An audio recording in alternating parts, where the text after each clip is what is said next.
पानी पीने के लिए अगर मजबूर होती है तो वो राजस्थान की धरती पर होती है। श्रीमान गहलोत जी, आपके शासन में 50-50 साल तक कांग्रेस ने राज किया। पीने का शुद्ध पानी आप राजस्थान को नहीं दे पाए हो। भाइयों बहनों, राजस्थान की भूगोल और गुजरात की भूगोल में ज्यादा अंतर नहीं है। पानी का संकट गुजरात को भी है, पानी का संकट राजस्थान को भी है, लेकिन हमने दुनिया के सबसे लंबी पाइपलाइन डाली। नर्मदा का पानी उठाकर पाकिस्तान की सीमा तक ले गए। 9,000 गांवों में पीने का शुद्ध पानी पहुंचाया और वहां को पानी के संकट से मुक्त कर दिया। और पाइपलाइन की साइज का अंदाज होगा क्या आपको? श्रीमान अशोक गहलोत जी, हमने पानी ले जाने के लिए जो पाइपलाइन डाली है ना, गहलोत जी, आप मारुति कार में बैठ करके आपके पूरे परिवार को बिठा करके उस पाइपलाइन में कार चला सकते हो। कार इतनी बड़ी पाइपलाइन डाल करके पानी पहुंचाया।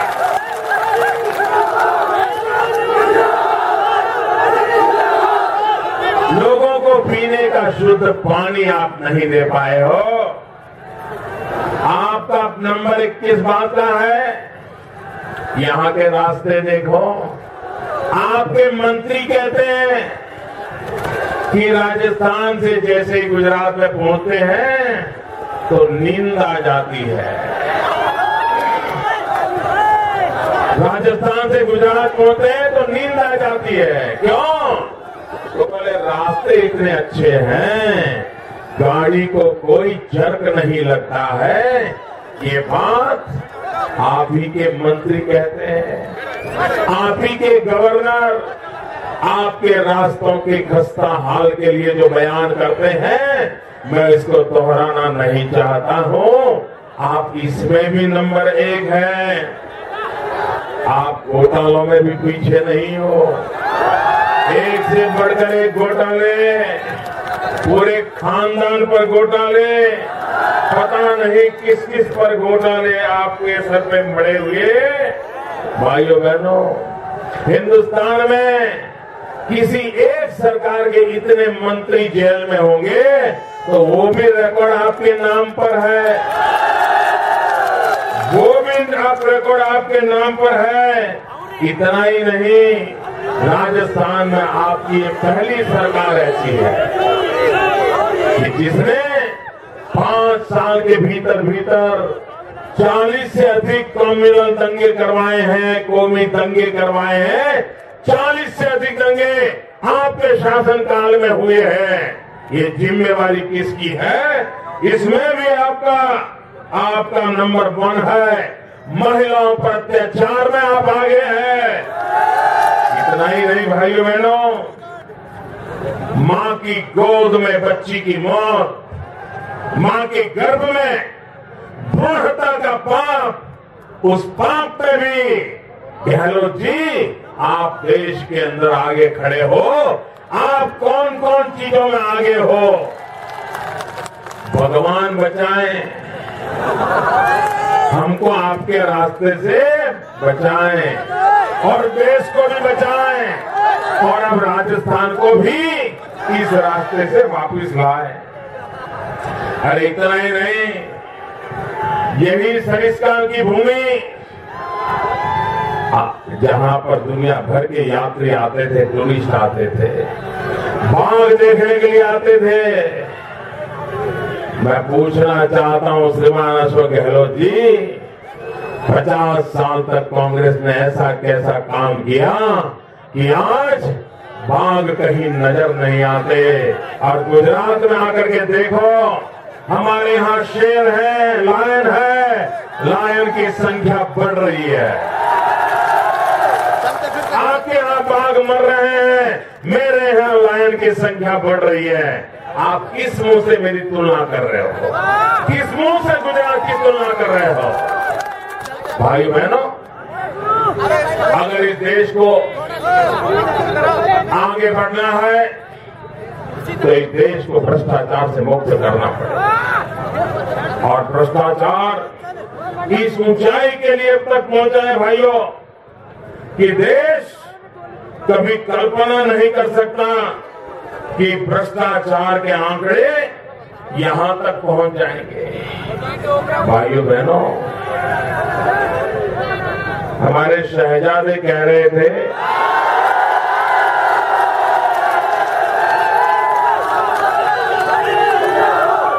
कि हम भ्रष्टाचार में वर्ल्ड चैंपियन हैं।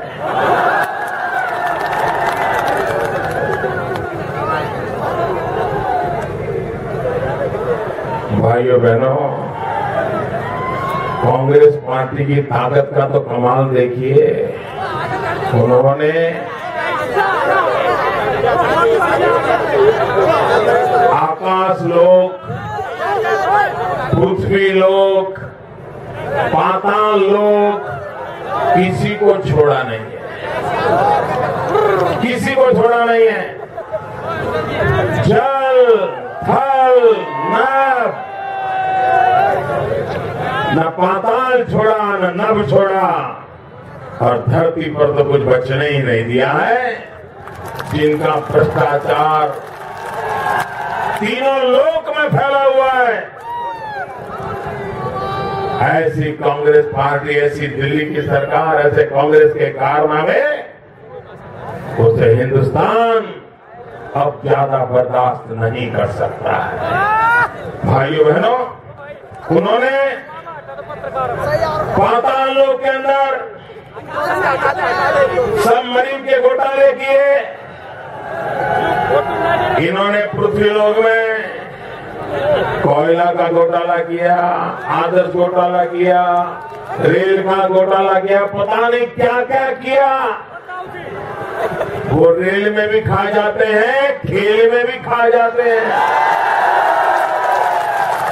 अरे वो खेत में भी खाते हैं, रेत में भी खाते हैं। ये कुछ नहीं छोड़ते हैं। भाइयों बहनों, हवा की तमंगे बेच खाए, बोलो हवा की तमंगे, 2G का घोटाला किया। भाइयों बहनों, और ये पैसे विदेशों में जमा करवाए जा रहे हैं। हिंदुस्तान के गरीब आदमी की कमाई का पैसा विदेशों में बैंकों में पड़ा हुआ है। क्यों न भारत सरकार कानून बनाए, विदेशी बैंकों में हिंदुस्तान के किसी भी नागरिक के पैसे हो तो उसका हिसाब देने का कानून क्यों न बनाए।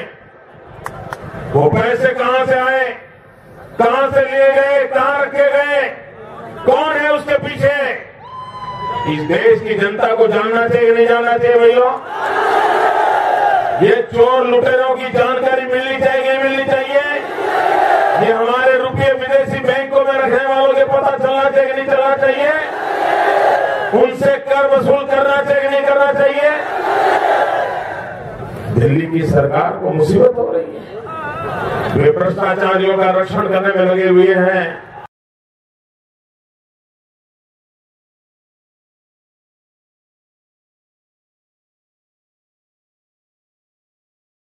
कि काम कैसा होगा, और दूसरा मन में रहता होगा नहीं यार कुछ करके दिखाना है।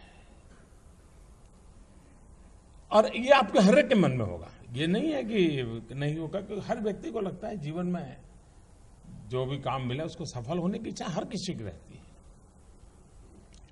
लेकिन संकट तब शुरू होता है कि किसी को लगता है कि मैं जाकर के कुछ कर दूंगा, तो ज्यादातर लोगों की कैरियर का प्रारंभ संघर्ष में उलझ जाता है। उसे पता नहीं होता है कि भाई तुम तो 22, 28, 25 साल 30 साल के हो, लेकिन वहां बैठा हुआ 30 साल से वहां बैठा हुआ है, तुम्हारी उम्र से ज्यादा सालों से वो वहां बैठा हुआ है। आपको लगता होगा कि मैं तो बड़ा IAS अफसर बन के आया हूं, लेकिन उसको लगता है यार तेरे जैसे 15 आकर के गए मेरे कार्यकाल में। और ये ईगो क्लैश से शुरुआत होती है। आप सपने लेकर के गए हैं और वो परंपरा लेकर के जी रहा है। आपके सपने और उसकी परंपरा के बीच का टकराव शुरू होता है और एक पल ऐसी भी आती है, या तो संघर्ष में समय बीत जाता है या आपने बलबूते पर आप एक आध चीज कर देते हैं और आपको लगता है देखो मैंने करके दिखा दिया ना। यहां बैठे हुए ऐसे सबको अनुभव आ चुका होगा, आप उनसे बात करेंगे तो पता चलेगा। क्या ये आवश्यक नहीं है कि हम वहां जाकर के, क्योंकि आपके जीवन में 10 साल से अधिक समय नहीं है काम करने का, या मान के चलिए 10 साल से अधिक समय नहीं है। जो कुछ भी नया कर पाओगे, जो कुछ भी नया सीख पाओगे, जो भी प्रयोग करोगे वो 10 साल का ही हिस्सा आपके पास है। बाकी तो आप हैं, फाइल हैं और कुछ नहीं है। लेकिन ये 10 साल वो नहीं है। आप ये 10 साल फाइल नहीं, लाइफ से जुड़ते हैं। और इसलिए ये 10 साल का जो मैक्सिमम उपयोग करेगा, उसका फाउंडेशन इतना मजबूत होगा कि बाकी के 20-25 साल वो बहुत कंट्रीब्यूट कर पाएगा। अगर वो धरती की चीजों से रसकस लेकर के नहीं आया, क्योंकि समय बीतते इस पाइपलाइन में आया है तो उस स्टेशन पे पहुंचना ही पहुंचना है उसको, वो खुद भी एक बार बोझ बन जाता है। फिर लगता है भाई जब क्या करे, 20 साल पुराना अफसर है, कहां रखोगे, चलो यार उस डिपार्टमेंट में डाल दो। अब वो बोझ आने और डिपार्टमेंट का नसीब जाने। लेकिन अगर हम एक करते आए हैं, सीख करके आए हैं, जी जान से जुट गए हैं, आप देखिए आपकी इतनी ताकत होगी चीजों को जानने की, समझने की, उसको हैंडल करने की, क्योंकि आपने खुद ने किया होगा। कभी कभार एक्सपीरियंस बहुत बड़ी ताकत रखते हैं। मुझे एक मुख्यमंत्री ने एक बार घटना सुनाई थी।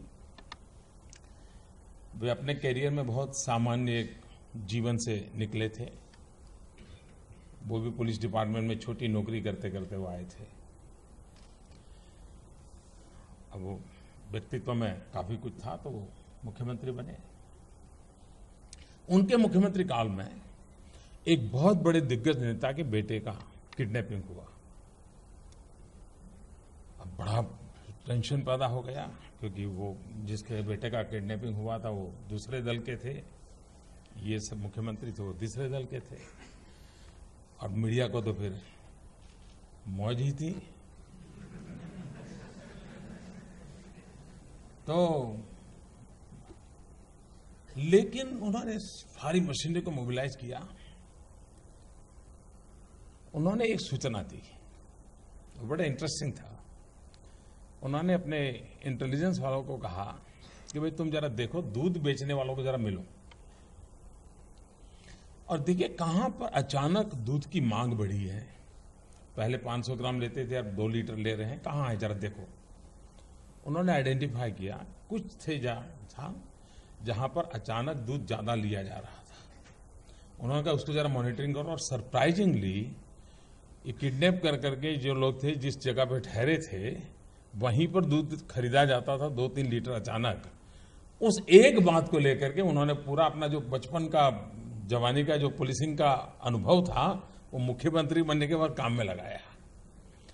और जो पूरा डिपार्टमेंट के दिमाग में नहीं बैठ रहा था उनके दिमाग में, और वो किडनैप करने वाले सारे धरे पकड़े गए और बच्चे को निकाल करके ले आए और एक बहुत बड़े संकट से बाहर आ गए। ये क्यों हुआ? तो अपने जीवन के प्रारंभिक कार्यकाल में किए हुए, आपके जीवन में आप उस अवस्था में है, उस अवस्था में इतना पसीना बहाना चाहिए, इतना पसीना बहाना चाहिए, साथियों को लगना चाहिए कि यार ये एक बड़ा अफसर ऐसा है, खुद मेहनत करता है, तो और औरों को कभी कहना नहीं पड़ता है, तो सब लोग दौड़ते हैं। आप अगर बोर्ड लगाओगे एक समय पर ऑफिस आना चाहिए, उसकी उतनी ताकत नहीं है कि आप समय के पहले 5 मिनट पहुंच जाए, उसकी ताकत है। आप अफसरों को कहेंगे भाई सप्ताह में 1 दिन दौरा करना चाहिए, रात को गांव में रुकना चाहिए, 2 दिन रुकना चाहिए, उतनी ताकत नहीं है कि जब तक हम जाकर के रुके। हमारे पूर्वजों ने जो व्यवस्थाएं विकसित की होगी, वो निकम्मी नहीं होगी, ये मान के चलिए। उसके पीछे कोई न कोई लॉजिक होंगे, कोई न कोई कारण होंगे। मूलभूत बातों का अपना सामर्थ्य होता है। हम उसको रिलीजियसली फॉलो कर सकते हैं क्या? रिलीजियसली हम फॉलो करें, लेकिन हमारी बुद्धि शक्ति को उसमें जोड़ करके उसमें से आउटकम की दिशा में हम प्रयास करें। और अगर ये हम करेंगे तो हमें लगेगा कि हम सचमुच में परिणाम ला सकते हैं।